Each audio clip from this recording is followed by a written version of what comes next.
नमस्कार, आप देख रहे हैं रतनगढ़ टाइम्स न्यूज। आपके साथ मैं हूं राशि। आइए खबरों की शुरुआत करेंगे। भोपाल शीतकालीन सत्र संचालित है। विगत दिनों विपक्षी पार्टियों के द्वारा भाजपा सरकार पर आरोप लगाए जा रहे हैं। वास्तविकता क्या है ये तो प्रदेश की जनता जानती है, लेकिन कहीं ना कहीं कांग्रेस पार्टी के कई पूर्व मंत्री और विधायक भारतीय जनता पार्टी की सरकार पर भौंकते नजर आए, जिन्होंने सरकार की कार्यशैली को खराब कर दिया और किसान विरोधी होने का नारा लगाया।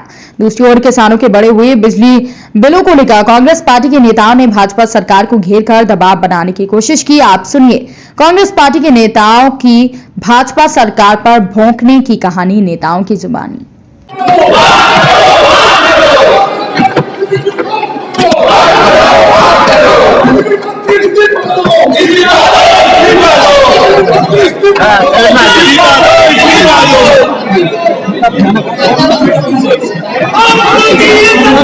नहीं चलेगी किसान विरोधी है सरकार, नहीं चलेगी किसान विरोधी है सरकार, नहीं चलेगी बिजली के बिल माफ करो कोरोना काल बिजली के बिल माफ करो कोरोना काल के बिजली के बिल माफ करो।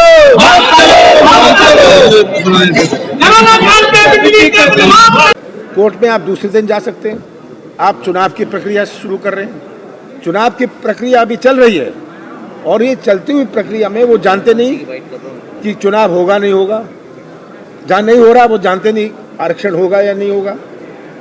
जो हमारा पिछड़ा वर्ग है वो केवल आरक्षित सीट का प्रश्न नहीं है, वो तो दूसरी जगह भी है जहाँ आरक्षण नहीं है। तो आज मेरी मांग तो यही है कि मुख्यमंत्री जी आप सदन में आके रोटेशन की बात कर लीजिए, परिसमन की बात कह दीजिए और आरक्षण की बात कह दीजिए, ताकि पूरा प्रदेश हर पंचायत को आप अवगत कराइए। सदन को तो कराइए, पर इससे हर पंचायत प्रदेश का को भी जानकारी मिलेगी। वो भी तैयारी कर रहा है, सबने नॉमिनेशन फाइल कर लिया। चुनाव क्या वो लड़ेगा? ओबीसी तो नहीं हो पाया सर। और अभी तक पिछले बार का कुछ हुआ नहीं सर। इनके दो मंत्री आज विधानसभा के पटल पर दो अलग अलग भाषण में भाषा अपनी बोलते हैं और जवाब देते हैं। इनके राजस्व मंत्री ने कहा कि पैसों की कोई कमी नहीं है, वहीं संसदीय मंत्री ये कहते हैं, संसदीय कार्य मंत्री ये कहते हैं कि राशि बड़ी है, इसको देना अभी उचित नहीं है, इसलिए समय बताना उचित नहीं है। तो आपके माध्यम से मेरा इस सरकार को कहना है कि आपके पास आप बताएं कि सरकार के पास पैसा है या नहीं, क्योंकि इनके दोनों मंत्रियों के जवाब दोनों के विपरीत जवाब आ रहे हैं। तो ये आपके माध्यम से चौथे स्तंभ के माध्यम से प्रजातंत्र के मैं ये निवेदन करना चाहती हूँ कि इस गूंगी बहरी सरकार को आप जगाएं, ताकि किसान बेचारा जो आज तड़प रहा है, जिसके ऊपर 3 साल से प्रकृति की मार है, जिसके ऊपर ये जो सरकार है ये भी बिजली के माध्यम से जो इनके जो बिल आ रहे हैं, आप सबने देखा सुना कि कितने बिल आ रहे हैं, इसको न्याय दिलाए, ये मैं मांग करने के लिए आप लोगों के बीच में आई हूँ, क्योंकि किसानों को उचित न्याय दिलाने का कर्तव्य आपका हमारा सबका है। बहुत बहुत धन्यवाद। आज मध्य प्रदेश विधानसभा में आदरणीय पीसी शर्मा जी, आदरणीय आरिफ अकील जी और मेरा स्वयं का ध्यानाकर्षण के माध्यम से चर्चा में विषय आया था।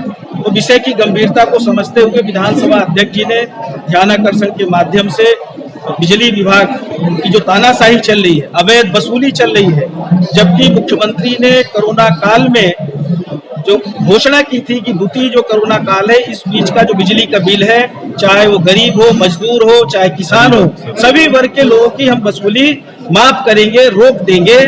और आज सभी जगह पूरे गांव में, चाहे वो किसान, मजदूर, छोटे छोटे दुकानदार, पत्रकार हो, हर वर्ग परेशान है और वसूली अभियान चल रहा है समाधान योजना के तहत। इसका हम लोगों ने विधानसभा में आवाज उठाई, हम लोगों ने सवाल जवाब किया, पर जो मंत्री है विभाग के, उनका जो जवाब आया है वो पूरी तरह से लापरवाही भरा जवाब था।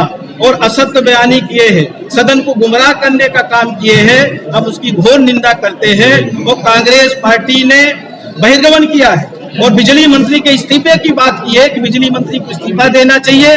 बिजली विभाग उनसे संभल नहीं रहा है। आज गांव-गांव में खंभे टूटे हैं, तार टूटे हुए हैं, इनके पास कर्मचारी नहीं है, आउटसोर्सिंग में कर्मचारी बदलते हैं, भरते हैं, ट्रांसफार्मर जले हैं, गांव-गांव में बदले नहीं जा रहे, बिजली का बिल भर आ रहा है, बढ़े हुए बिजली के बिल आ रहे हैं। आज हर वर्ग परेशान है और इसके लिए कांग्रेस पार्टी ने आज विधानसभा में आवाज उठाई थी और ये आवाज सदन के साथ साथ सड़क पे भी उठेगी। और सरकार के जो मुख्यमंत्री है, जिन्होंने पूरे प्रदेश की जनता को गुमराह करने का काम किया था, बिजली बिल वसूल माफ करेंगे कोरोना के टाइम का, और जिस तरह से सब जगह वसूली अभियान चला रहे हैं, उसके लिए सदन में आके उनको माफी मांगना चाहिए। आदरणीय पीसी शर्मा जी के पास भी रिकॉर्डिंग है, आप सबके पास भी होगा। और कहीं न कहीं आप सब और हम सब पीड़ित है बिजली विभाग से, और पूरी प्रदेश की जनता इस बात को लेकर बिजली के बिल माफ नहीं किए। मध्य प्रदेश के अंदर जिस तरीके से माफिया तंत्र को संरक्षण देने का काम सरकार कर रही है, सड़क पे आंदोलन करो तो उसे बंद करने के लिए नए नए कानून लेके आ रही है, सदन के अंदर सवाल पूछो तो सिर्फ जानकारी एकत्रित करी जा रही है। आज मेरा एक सवाल था कि किस प्रकार से जो मिलर्स हैं, जिन्होंने अमानक चावल, जो अमानक नहीं जहरीले चावल जो एक केंद्रीय दल ने दिया था कि ये जहरीले चावल है जो जानवरों के खाने के योग्य भी नहीं है, उन चावलों के मिलर्स के ऊपर क्या क्या कार्रवाई हुई, किसके ऊपर अभी तक एफआईआर हुई और नहीं हुई तो क्यों नहीं हुई? तो सरकार में बैठे अधिकारी और अधिकारियों का संरक्षण करते मंत्री हर बार का सवाल का जवाब देते हैं, जानकारी एकत्रित करी जा रही है। कहां से कहां तक जानकारी एकत्रित करी जा रही है? क्या 2020 से अभी तक क्यों एफआईआर नहीं हुई, इसकी जानकारी सरकार के पास नहीं है? क्या यह जानकारी नहीं है कि कितना सड़ा हुआ चावल इन्होंने खरीदा और किस व्यवस्था के तहत किस पैसे पे भेजा, कितना ट्रांसपोर्टेशन के अंदर खर्चा करा? स्पष्ट रूप से जो ये खाद्य जो माफिया है, जो एक खाद्य माफिया है, इस माफिया तंत्र को संरक्षण सरकार दे रही है और सरकार में बैठे मंत्री उसके संरक्षण के मुखिया होके कहीं ना कहीं बड़े बड़े माफिया होके दलाल के रूप में काम कर रहे हैं और लोगों की जान से खिलवाड़ कर रहे हैं। क्योंकि वो जो केस है कि बड़े बड़े अखबारों में छपा था, बड़ी बड़ी चीजों में छपा था कि जो चावल की क्वालिटी पाई गई थी वो केंद्रीय दल ने पाई थी कि ये जानवरों को खिलाने योग्य भी नहीं है, जिसे इंसानों को खिलाया गया था।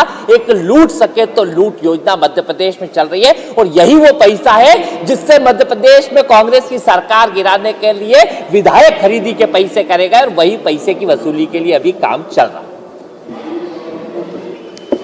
सुना आपने कांग्रेस पार्टी के नेताओं की जुबानी सरकार पर आरोपों की कहानी। सबसे बड़ा सवाल खड़ा होता है, कांग्रेस शासन में मध्य प्रदेश की जनता की जो दुर्दशा हुई, जो झूठी घोषणाएं हुई, उनका जवाब कौन देगा? सवाल तो खड़ा होता है।